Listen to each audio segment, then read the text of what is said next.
Salmo 106. La misericordia del Señor para su pueblo del pacto.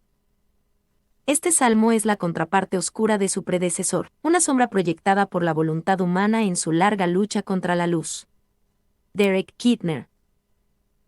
Alexander McLaren observó: la nota clave del Salmo 105 es: recuerden sus maravillas. La del Salmo 106 es: olvidaron sus maravillas.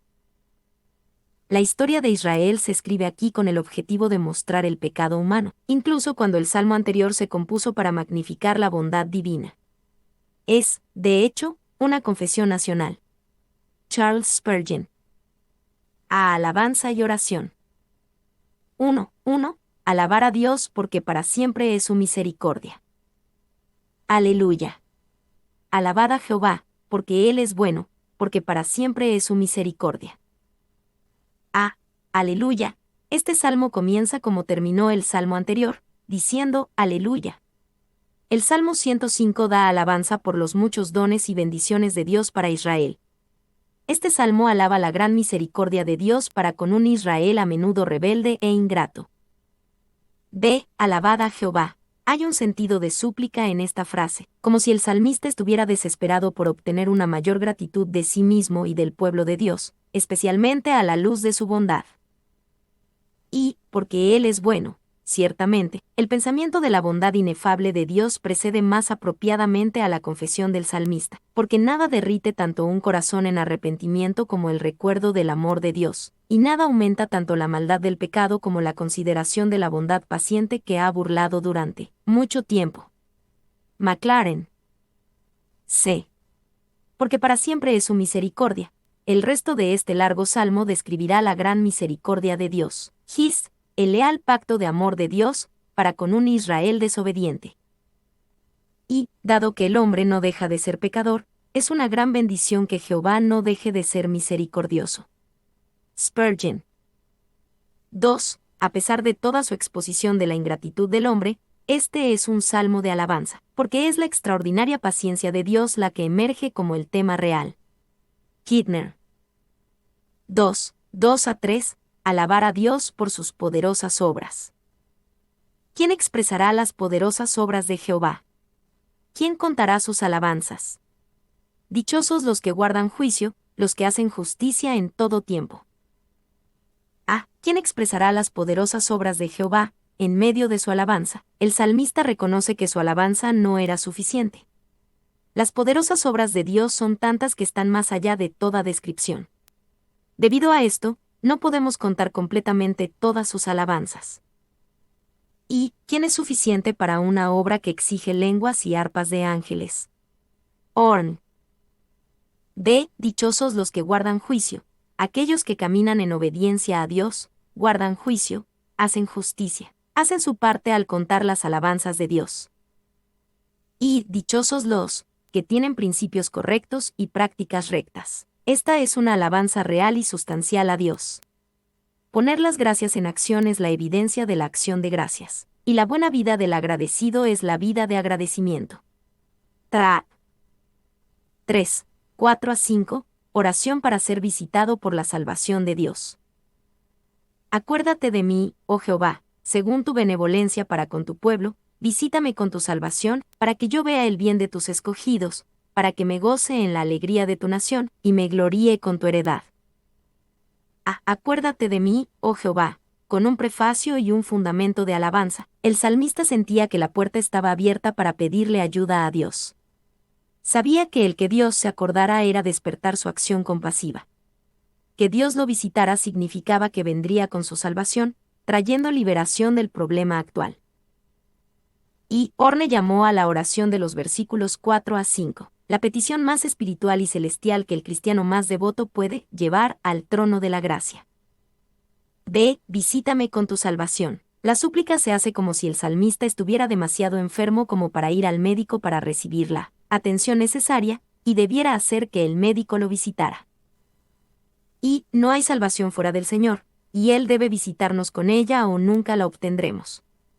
Estamos demasiado enfermos para visitar a nuestro gran médico y, por lo tanto, Él nos visita a nosotros. Spurgeon.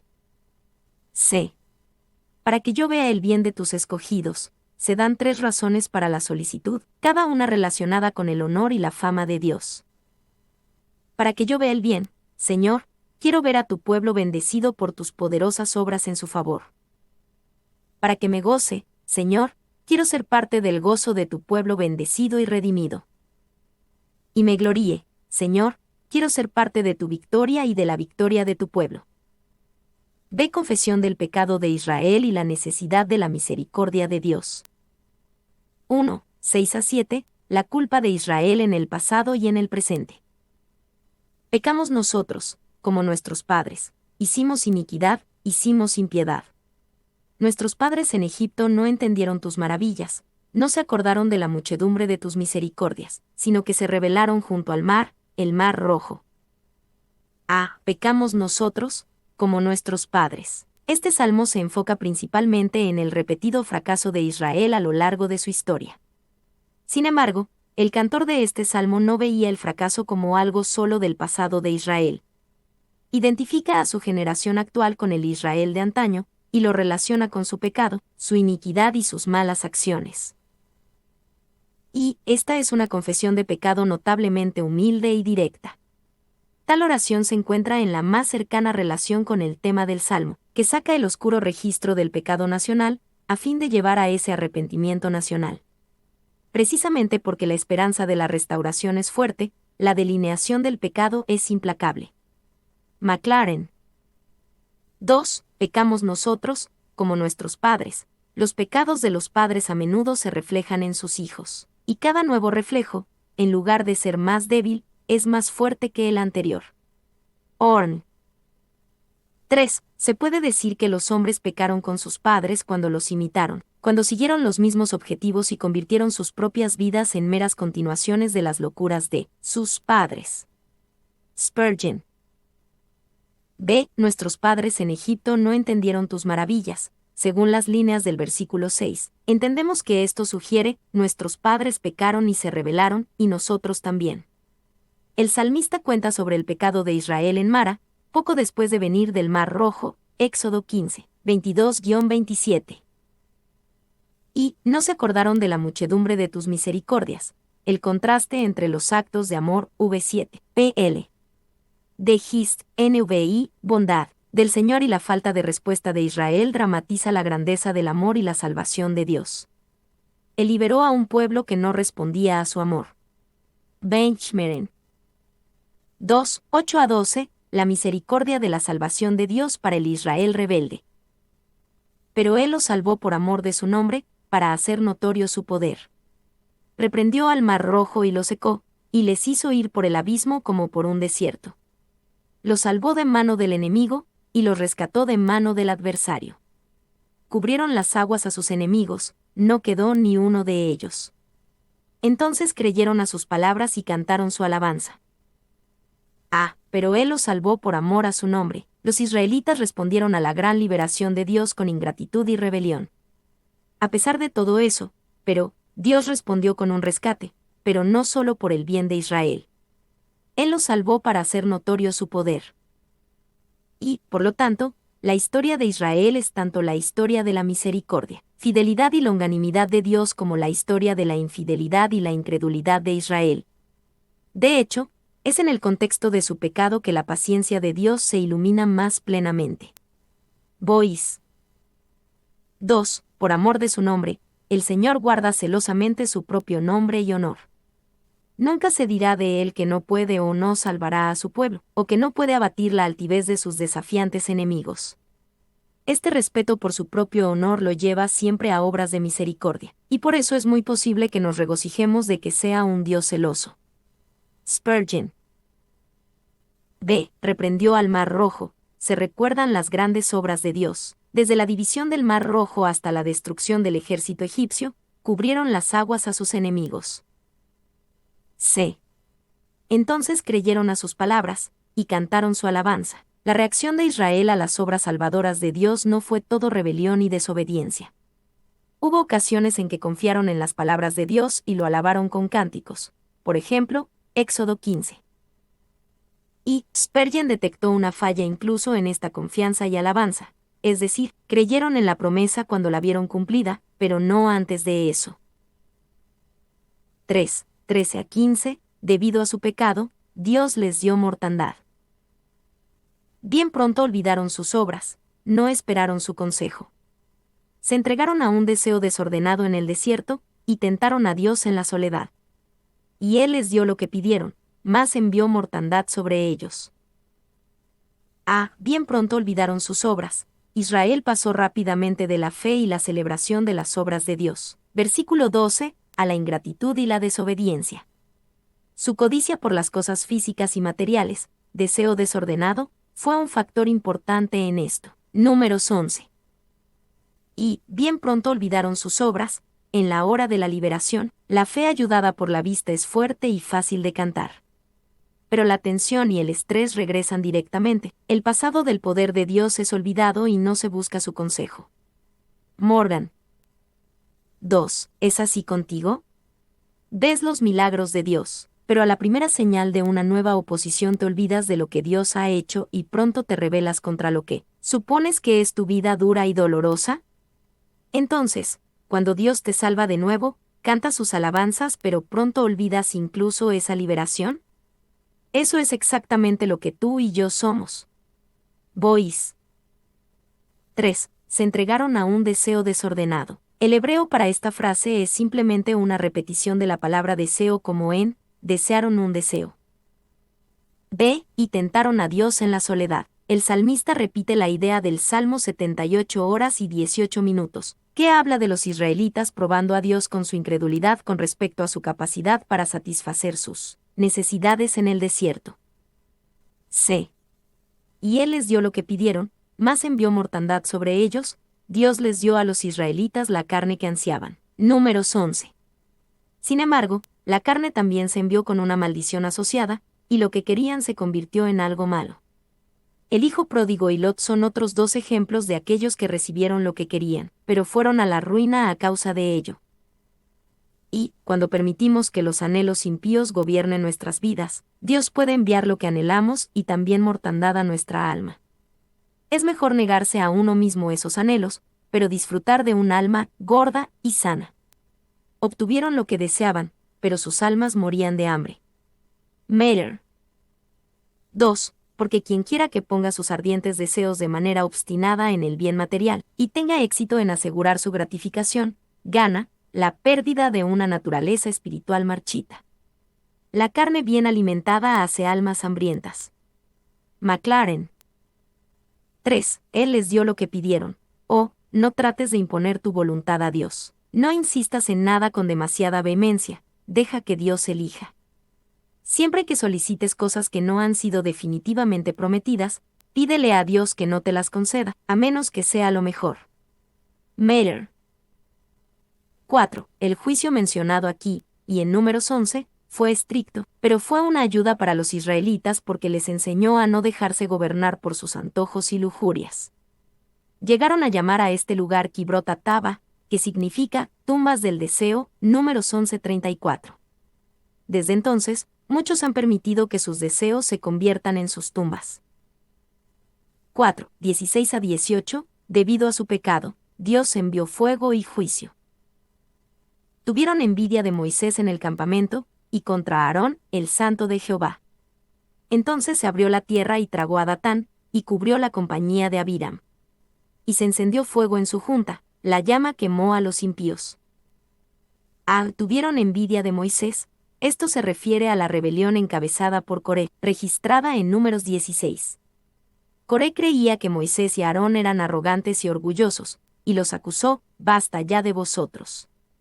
Porque toda la congregación, todos ellos son santos, y en medio de ellos está Jehová. ¿Por qué, pues, os levantáis vosotros sobre la congregación de Jehová? Números 16:3.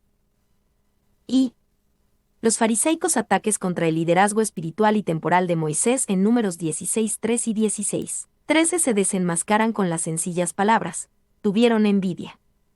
Tal franqueza es tan característica de las Escrituras como lo son las elaboradas autojustificaciones de los hombres. Kidner.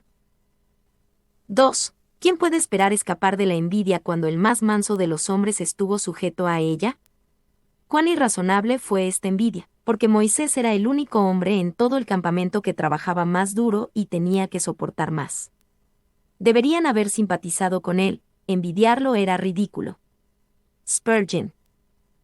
B. Y contra Aarón, el santo de Jehová. Esta fue la generosidad del salmista hacia un siervo que a menudo erró, como en Éxodo 32, el incidente del becerro de oro.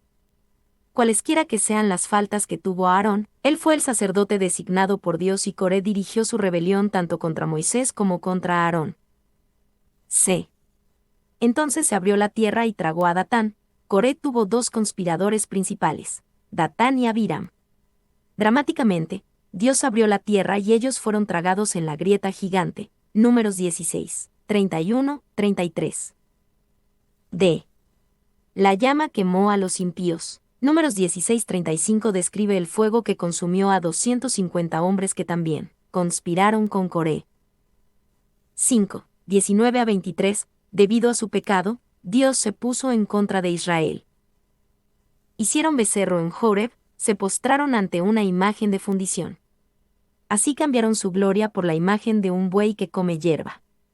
Olvidaron al Dios de su salvación, que había hecho grandezas en Egipto, maravillas en la tierra de Cam, cosas formidables sobre el mar Rojo. Y trató de destruirlos, de no haberse interpuesto Moisés su escogido delante de él, a fin de apartar su indignación para que no los destruyese. A. Hicieron becerro en Horeb. El escritor de este salmo no presenta el relato del Éxodo en orden cronológico. Aquí recuerda el pecado de Israel con el becerro de oro, que sucedió mucho antes de la rebelión de Coré. B. Se postraron ante una imagen de fundición. Este pecado de ingratitud, incredulidad, idolatría e inmoralidad se registra en Éxodo 32. La misericordia del salmista hacia Aarón continúa en el sentido de que no se menciona el papel de Aarón en la transgresión de Israel. C. Así cambiaron su gloria por la imagen de un buey que come hierba. La idolatría de Israel con el becerro de oro en realidad no degradó a Dios, los degradó a ellos. Se rebajaron a sí mismos a ser criaturas y sirvientes de una bestia hecha por el hombre. Y la extraña perversidad que se apartó de tal resplandor de gloria para postrarse ante un ídolo, se manifiesta sorprendentemente por la figura de trueque por una imagen, la de un buey que comía hierba. Maclaren. 2. Pablo citó la traducción de la Septuaginta de esta frase del Salmo 106, 20 en Romanos 1:23, usándola como una acusación fuerte contra los idólatras de todo tipo. Como demuestra la aplicación de Pablo de esto en Romanos 1:23, no es solo Israel el que ha sido culpable del pecado de la idolatría. Este es el pecado de la humanidad en general. Nosotros también somos idólatras cuando ponemos cualquier cosa que no sea Dios en el lugar de Dios. Bois. De olvidaron al Dios de su salvación. Su pecado no fue solo de idolatría e inmoralidad, sino también de ingratitud pura. El Dios que hizo grandezas, maravillas y cosas formidables al sacarlos de Egipto fue ignorado en su alabanza del becerro de oro. Y trató de destruirlos. Éxodo 32. 9-10 registra las notables palabras de Dios a Moisés, explicando que él destruiría al pueblo rebelde de Israel y reconstruiría la nación de nuevo a través de Moisés. Y Dios le dijo a Moisés, ahora, pues, déjame que se encienda mi ira en ellos. Éxodo 32:10. Dios no pidió la opinión o participación de Moisés en este asunto. Simplemente le dijo a Moisés, déjame solo para que pueda hacer esto.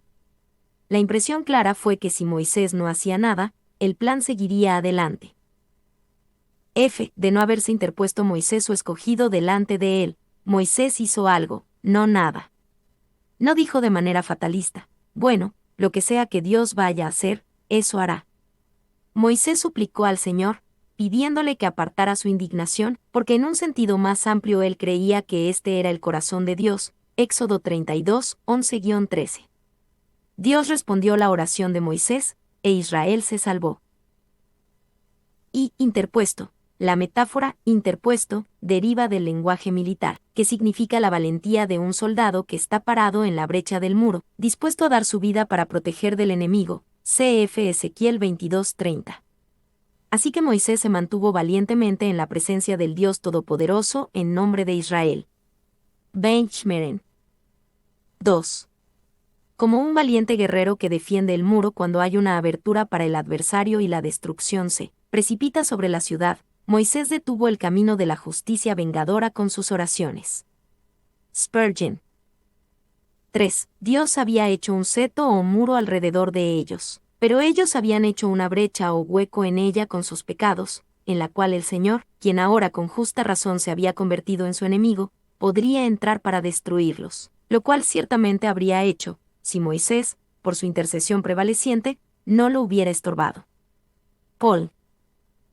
4. A fin de apartar su indignación, por más poderoso que fue el pecado de Israel para provocar venganza, la oración fue más poderosa para desviarla. Cuán diligentemente debemos suplicar al Señor por este mundo culpable, y especialmente por su propio pueblo rebelde. Spurgeon. 6. 24-27. Debido a su pecado, Dios los abatió en el desierto. Pero aborrecieron la tierra deseable, no creyeron a su palabra, antes murmuraron en sus tiendas, y no oyeron la voz de Jehová. Por tanto, alzó su mano contra ellos para abatirlos en el desierto, y humillar su pueblo entre las naciones, y esparcirlos por las tierras. Pero aborrecieron la tierra deseable, no creyeron a su palabra. Esto se refiere a la incredulidad pecaminosa de los israelitas en Cades Barnea, Números 14, 1, 4. No creyeron la promesa de Dios ni el informe de Josué y Caleb, los dos espías fieles, Números 13:30. Y antes murmuraron en sus tiendas. La murmuración es un gran pecado y no una mera debilidad. Contiene en sí misma incredulidad, orgullo, rebelión y una gran cantidad de pecados. Es un pecado doméstico, y generalmente lo practican los quejosos, en sus tiendas, pero es tan malo allí como en las calles, y será igual de grave para el Señor. Spurgeon. B. Y no oyeron la voz de Jehová. Dios les prometió la tierra de Canaán, sin importar la oposición. Era incredulidad pura, enmascarada por una supuesta preocupación por sus esposas e hijos. Números 14:3. C. Por tanto, alzó su mano contra ellos. Dios prometió que la generación de incredulidad en el desierto no heredaría la tierra de Canaán. Números 14, 22-25. Esa generación moriría en el desierto y la nueva generación tendría la oportunidad de tomar la tierra por fe. Y alzó su mano, juró, como esta frase se usa comúnmente, como Génesis 14:22, Deuteronomio 32 horas y 40 minutos, Nehemías 9:15, Apocalipsis 10, 5-6, de esta terrible e irrevocable sentencia y juramento de Dios. Paul. 7, 28-31, debido a su pecado, Dios envió mortandad. Se unieron a sí mismo a Baal Peor, y comieron los sacrificios de los muertos. Provocaron la ira de Dios con sus obras, y se desarrolló la mortandad entre ellos. Entonces se levantó Faín, se hizo juicio, y se detuvo la plaga, y le fue contado por justicia de generación en generación para siempre. Se unieron a sí mismo a Baal Peor. Números 25 cuenta la historia de cómo las mujeres jóvenes de Moab indujeron a los hombres de Israel a la idolatría y la inmoralidad en Baal Peor. En su idolatría, comieron los sacrificios de los muertos. B. Y se desarrolló la mortandad entre ellos. Dios envió mortandad como juicio contra los israelitas, y la mortandad solo se detuvo cuando el justo Faín trajo el juicio de Dios contra un hombre israelita y una mujer moabita aparentemente en medio de la inmoralidad en o cerca del tabernáculo mismo. Números 25, 6-9. Este acto de justicia detuvo la mortandad. Y esta acción valiente y decidida fue tan aceptable para Dios como una prueba de que había algunas almas sinceras en Israel, que la visitación mortal no fue más allá. Spurgeon. 2. John Trapp enfatizó la verdad de que nadie debería usar a Faíns como un ejemplo de cómo tomar la violencia contra los pecadores, por un movimiento secreto, heroico y extraordinario del Espíritu de Dios, que no puede ser llevado a ejemplo. No todas las cosas que se informan y recomiendan en las Escrituras se pueden imitar. C. Y le fue contado por justicia, en reconocimiento de su acto de justicia. Dios hizo un pacto con respecto al sacerdocio con Faíns y sus descendientes. Números 25, 10-13. 8, 32-33, debido a su pecado, Dios disciplinó a Moisés. También le irritaron en las aguas de Meriba, y le fue mal a Moisés por causa de ellos, porque hicieron rebelar a su espíritu, y habló precipitadamente con sus labios. También le irritaron en las aguas de Meriba. Números 20. 9-11 explica cómo Israel irritó a Moisés en Meriba con sus quejas y contención. Sin embargo, Dios le ordenó a Moisés que le hablara a la roca. Números 20. 7-8, y Dios prometió proporcionar milagrosamente agua de la roca. Y le fue mal a Moisés por causa de ellos. Moisés no le habló a la roca como Dios le ordenó. Con ira, golpeó la roca. Números 20, 9-11. Dios proporcionó el agua, pero Moisés tergiversó a Dios y, por lo tanto, se le negó la entrada a la tierra prometida. Números 20, 12-13. Porque hicieron rebelar a su espíritu. El autor de este salmo enfatiza cómo los israelitas provocaron a Moisés con su rebelión, lo cual lo enfureció. Moisés fue verdaderamente provocado, pero Dios aún así lo responsabilizó por su reacción a la provocación. Spurgeon señaló que a veces las congregaciones provocan a sus ministros o pastores como Israel provocó a Moisés. También debemos ser muy cuidadosos en la forma en que tratamos a los ministros del Evangelio, no sea que al provocar su espíritu los llevemos a un comportamiento indecoroso que traiga sobre ellos el castigo del Señor. Un pueblo pendenciero y murmurador poco sueña con los peligros en los que envuelve a sus pastores por su comportamiento indebido. 2. Y habló precipitadamente con sus labios. Para esta oración, solo tenemos estas dos palabras en hebreo, vayevate bisepataiv, tartamudeó con los labios, lo que indica que fue llevado por la ira. Clarke. 9, 34-39, debido a sus pecados, la tierra fue contaminada. No destruyeron a los pueblos que Jehová les dijo, antes se mezclaron con las naciones, y aprendieron sus obras, y sirvieron a sus ídolos, los cuales fueron causa de su ruina. Sacrificaron sus hijos y sus hijas a los demonios, y derramaron la sangre inocente, la sangre de sus hijos y de sus hijas, que ofrecieron en sacrificio a los ídolos de Canaán, y la tierra fue contaminada con sangre. Se contaminaron así con sus obras, y se prostituyeron con sus hechos. No destruyeron a los pueblos que Jehová les dijo. Cuando los israelitas entraron en la tierra prometida, Dios les dijo que destruyeran a las naciones cananitas que vivían en la tierra. Esta fue una guerra de juicio única que Dios ordenó a Israel que realizara contra culturas depravadas, maduras e incluso atrasadas para el juicio. Antes se mezclaron con las naciones, y aprendieron sus obras. Dios quería que los israelitas hicieran guerra contra los cananitas para cumplir su propósito de juicio. Pero Dios también quería que los cananitas fueran removidos para que no fueran una influencia maligna sobre los israelitas, llevándolos a la adoración de sus ídolos y sus malos caminos. El hecho de que Israel no hiciera lo que Dios ordenó significó que esta influencia maligna corrompió al pueblo de Dios.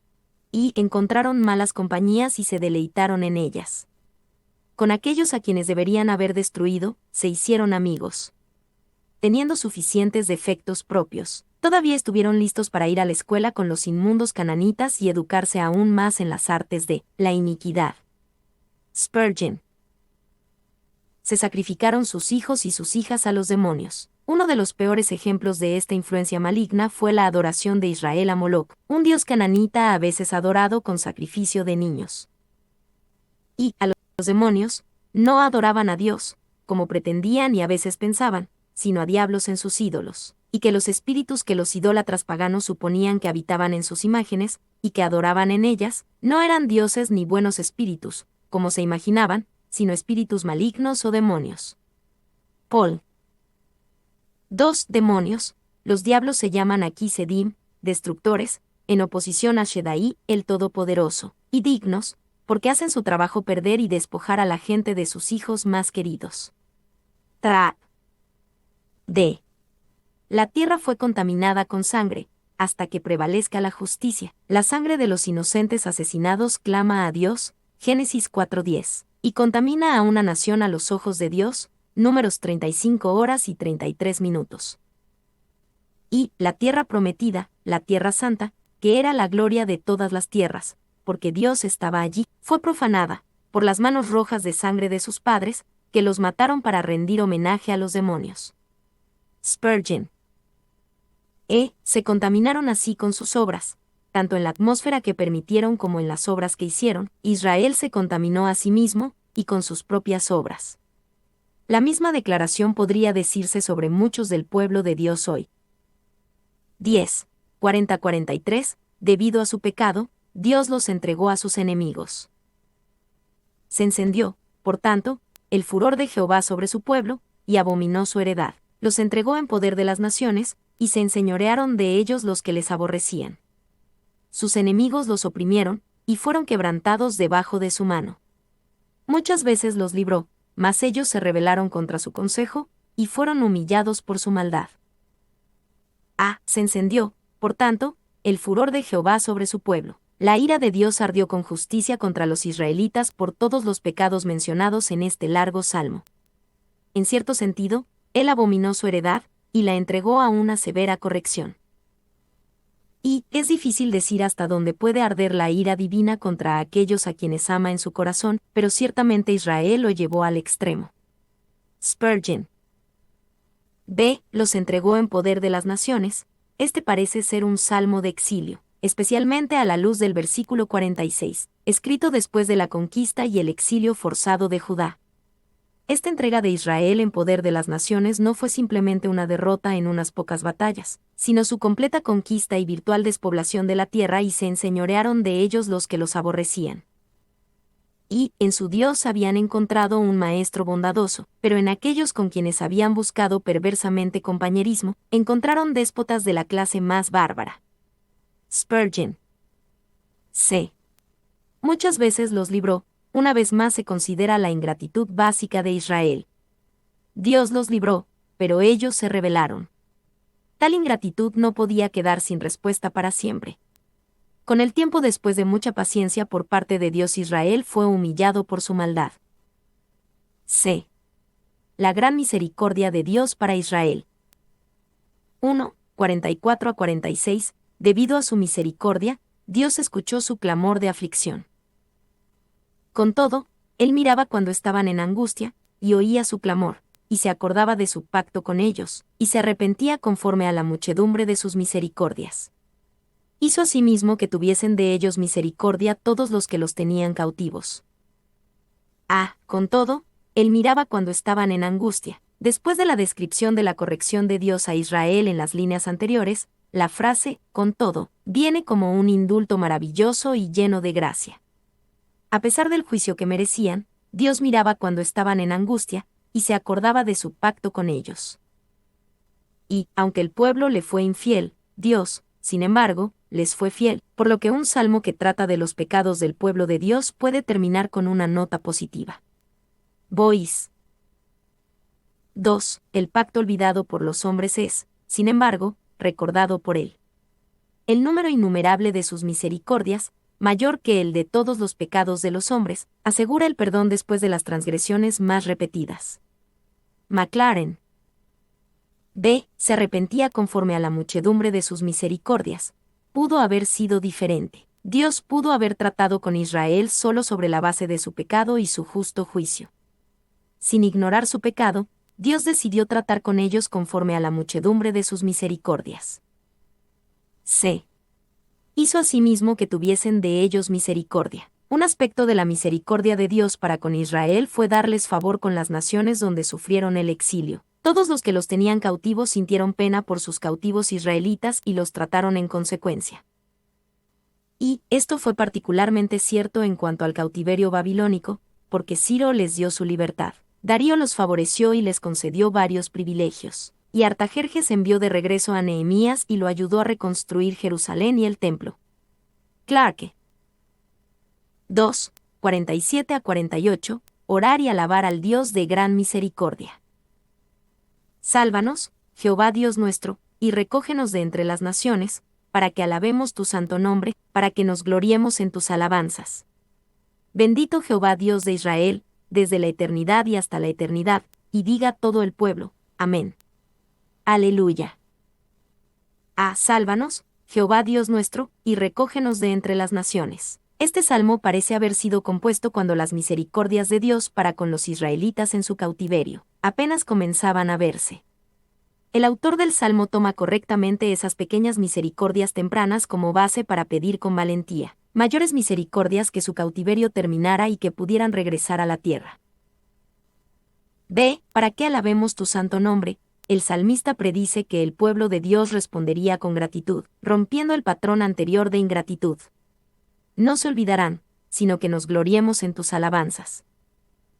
Y la penitencia nunca está fuera de lugar en la alabanza, ni la alabanza está fuera de lugar en un acto de penitencia. Kidner. Sé bendito Jehová Dios de Israel. El salmista no esperaría a que las misericordias solicitadas fueran evidentes antes de comenzar a agradecer y alabar a Dios. La alabanza comienza de inmediato y se le daría a Dios desde la eternidad y hasta la eternidad. Esta era alabanza a la que los pueblos debían unirse, diciendo, aleluya, a Dios. Y el versículo 48, por lo tanto, es una corona adecuada para un salmo cuyo tema ha sido la firmeza de Dios incluso más que la perversidad del hombre, y una doxología para concluir el libro 4 del libro de los Salmos.